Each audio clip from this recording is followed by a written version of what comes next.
In my old school where I went between reception and year four, there was a war going on. It was the same class, my versus 2W. The war lasted all 5 years I went there, but in year two it was at its peak.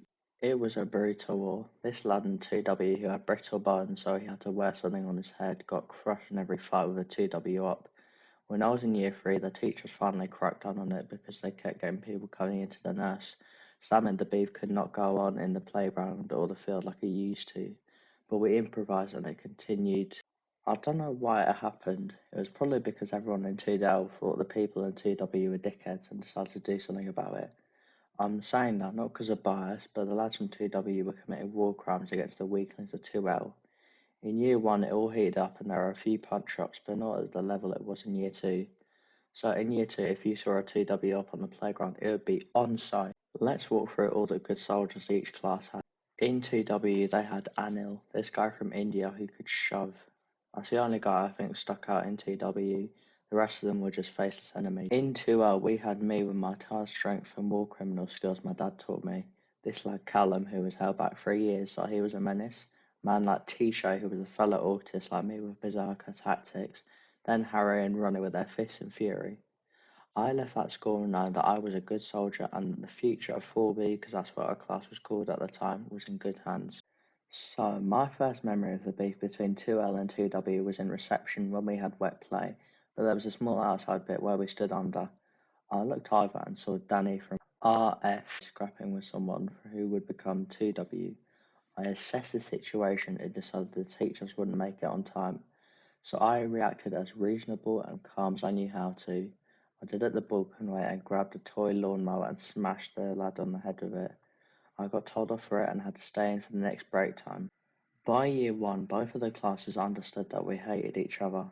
There isn't that much that happened in year one in terms of the war, apart from a few wildcat strikes by pushing the ops off the swings or climbing frame. But in year two, it got really heated. We arranged rumbles out on the field and then punched the fuck out of whoever you could get your hands on. It wasn't only out on the playground or field, but it was most of the time. In year two, I got sent to the nurse or home a lot from my battle wounds. Sometimes if someone from 2W had to go and talk to our teacher, Miss L, we would shout at them to go out, and sometimes we would go and push them and kick them out into the hall. There is one time when someone from 2W came into our room to sit because the 2W teacher kicked him out for misbehaving. Everyone started to shout at him to leave and go back to his class. Bit racist, I think. He started crying and got sent to the nurse. So in year three, the teachers finally found out about the war. Only took them 4 years. And our head teacher gave us a talk about how we are hurting not only each other, but ourselves by continuing this. Looking back on it, it was a lovely speech, but he forgot the crucial detail that no one asked. So in year three, the beef calmed down a bit, but punch-ups still happened every other week. The people who took part in the punch-ups that were caught got an after-school detention, which didn't really happen that much. But I think the school had bigger things to worry, considering the recession and all the Nazi teachers. But towards the end of year three, someone came up with a really complex idea of just standing around each other in a group and started shoving.